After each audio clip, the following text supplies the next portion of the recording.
Video کو like کر کے آگے شیئر ضرور کر دینا۔ دیکھتا اس نے ایسی توبہ کی ہے، اگر اس کی توبہ 70 جہنمیوں پہ تقسیم کی جاتی تو اللہ ان کو بھی جنت عطا فرما دیتا۔ آقا کریم صلی اللہ علیہ وسلم فرماتے ہیں جو رمضان شریف میں گناہ کبیرہ کرتے ہیں، اب گناہ کبیرہ کی بہت بڑی تعریف ہے، اس کو نہیں بیان کروں گا، لیکن جو گناہ کبیرہ بڑا گناہ کرتے ہیں، پہلی بات تو چونکہ میرا مسلک صوفیہ ہے، صوفیہ سے کسی نے پوچھا کہ گناہ بڑا کیا ہے؟ امام غزالی فرماتے ہیں نہ کوئی گناہ چھوٹا ہے نہ کوئی گناہ بڑا ہے، بات تو یہ ہے جس گناہ پر خدا تیری پکڑ کر لے وہی گناہ سب سے بڑا ہے، اور جس نیکی پر خدا تجھے بخش دے وہی نیکی سب سے بڑی ہے۔ کسی گناہ کو چھوٹا سمجھ کے مت کرو، پتہ نہیں وہ کس گناہ پہ ناراض ہو جائے۔ تو اللہ کے حبیب صلی اللہ علیہ وآلہ وسلم فرماتے ہیں جو رمضان شریف میں بڑا گناہ کبیرہ گناہ کرتے ہیں، سال بھر تک فرشتے اس پہ لعنت کرتے رہتے ہیں، اور اگر اسی سال اس کو موت آ جائے،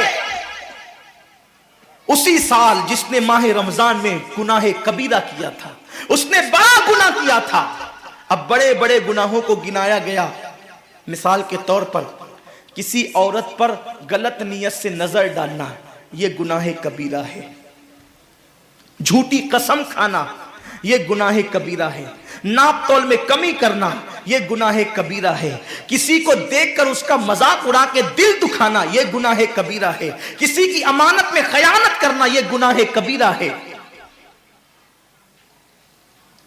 ماں باپ کا دل دکھانا یہ گناہ کبیرہ ہے، کفر کرنا یہ گناہ کبیرہ ہے، بلکہ اکبر الکبائر ہے۔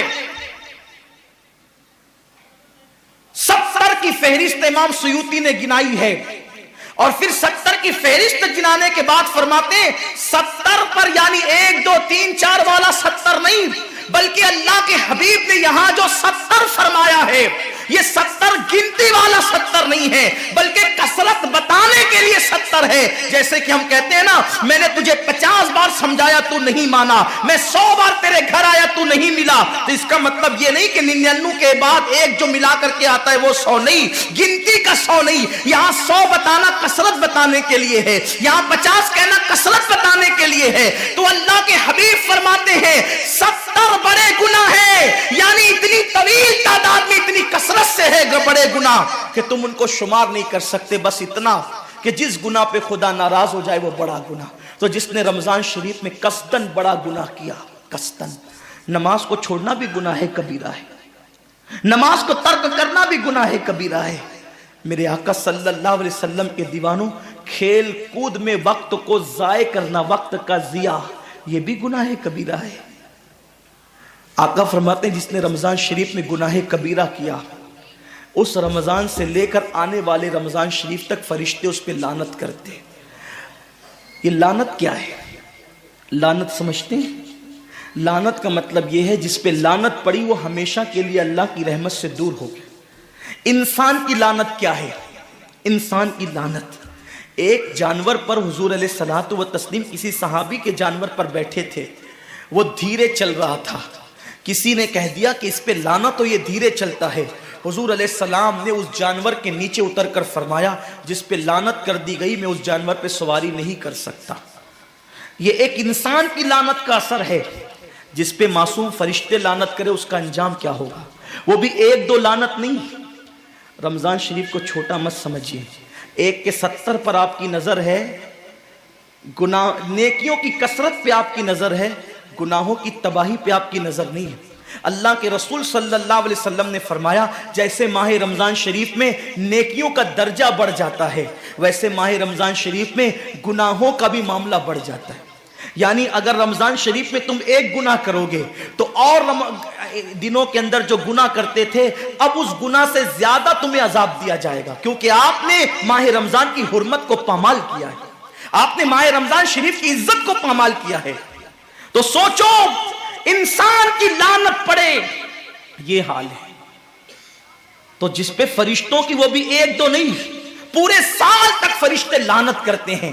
اور اللہ کے نبی صادق و مصدوق نبی نے فرمایا کہ اگر وہ اسی سال رمضان شریف آنے سے پہلے پہلے مر جائے تو اس کے پاس کوئی نیکی نہیں ہوگی جو اس کو جہنم کی آگ سے بچا سکے، اور اس کا ٹھکانہ تو جہنم ہی ہوگا۔ خدا کے لیے اپنے حال پہ رحم کرو، اپنے آپ کو جہنم کا ایندھن مت بناؤ۔ ہمارا جسم اتنا طاقتور نہیں ہے کہ ہم اپنے جسم پر جہنم کے عذاب کو برداشت کر سکے۔ میری قوم کے جوانوں، اپنی جوانی پہ اترانے والوں، اپنی قوت پہ ناز کرنے والوں، اللہ کے رسول صلی اللہ علیہ وسلم فرماتے ہیں کہ جہنم کی آگ کی ایک چنگاری اگر دنیا کے سمندر میں ڈال دی جائے تو دنیا کے سارے سمندر آگ سے بھڑکنے لگے۔ اس چنگاری کو، وہ جہنم کی چنگاری کو سمندر ٹھنڈا نہیں کر سکتے، بلکہ سمندر کو وہ ایک چنگاری بھڑکا دے گی اور سمندروں کے اندر آگ لگ جائے گی۔ جو ایک چنگاری سارے سمندر کو بھڑکا دے، اللہ اکبر، اس جہنم کے اندر یہ چھوٹا سا وجود جو چھوٹی سی، اللہ اکبر، اگر بتی کے چٹکے کو برداشت نہیں کر سکتا، جو چراغ کی لو کی تیز کو، جو چراغ کی لو کی حرارت کو برداشت نہیں کر سکتا، جو سگریٹ کے چٹکے پر بے قرار ہو جاتا ہے، یہ چھوٹا سا وجود جب جہنم کے اندر داخل کیا جائے گا، اس وقت اس وجود کا کیا ہوگا؟ میرے آقا مصطفیٰ جان رحمت فرماتے ہیں کہ جب پہاڑوں کو جہنم میں ڈالا جائے گا تو پہاڑ ایسے پگھلنے لگیں گے جیسے نمک کو پانی میں ڈالنے سے نمک پگھلنے لگتا ہے۔ میرے بھائیوں، خدا کے لیے اپنے حال پر رحم کرو، اپنے آپ کو جہنم کا ایندھن مت بناؤ۔ اللہ اکبر، تراویح کے وقت میں پیر پھیلا کر محلوں میں بیٹھنے والوں، روزوں کے وقت میں چھپ چھپا کر کھانے والوں، اللہ کی غیرت کو چیلنج مت کرو۔ اللہ کے حبیب نے فرما دیا کہ جو گناہ کبیرہ رمضان شریف میں کرے گا سال بھر فرشتوں کی لعنت ہوگی۔ آپ کہتے ہیں مسلمان کلمہ پڑھتا ہے، مسلمان نبی کا غلام ہے، مسلمان نبی پہ جان قربان کرنے کے لیے تیار ہے، اتنی مصیبتوں میں کیوں ہے، اتنی تکلیفوں میں کیوں ہے، کیوں تباہ ہو رہا ہے مسلمان؟ ارے جس پر فرشتے پوری سال لعنت کرے وہ قوم تباہ نہ ہوگی تو کیا ہوگا؟ اس قوم کے گھر نہ جلیں گے تو کیا ہوگا؟ اس قوم کی بیٹیوں کی آبرو نہ لوٹے گی تو کیا ہوگا؟ وہ قوم غربت کی چکی میں نہ پسے گی تو کیا ہوگا؟ آؤ سچی توبہ کر لو، توبہ کے دروازے کھلے ہوئے ہیں، اپنے گناہوں کا احساس کر لو، نادم ہو کر قدرت کی بارگاہ میں پلٹ جاؤ۔ میرا رب فرماتا ہے فَفِرُّوا إِلَى اللَّهِ، کہاں جا رہے ہو؟ دوڑو اللہ کی طرف، پلٹو اللہ کی طرف۔ بڑے سے بڑا پاپی اگر خدا کی طرف احساس گناہ لے کر، ندامت کے آنسو لے کر اللہ کی بارگاہ میں پلٹا ہے تو اللہ نے اس کو مغفرت کا پروانہ عطا کیا ہے۔ میرے رب کا وعدہ ہے جو میری بارگاہ میں پلٹتے ہیں میں ان کو لوٹاتا نہیں ہوں، میں ان کو معاف کر دیتا ہوں۔ سبقت رحمتی علی غضبی، میری رحمت میرے غضب پہ سبقت لے گئی ہے۔ وہ رب جو 70 ماؤں سے زیادہ پیار کرتا ہے، امت کی تباہی کا اتنا ہی خیال ہے تو ہم رمضان شریف کا احترام کیوں نہیں کرتے؟ ہم رمضان شریف کا اہتمام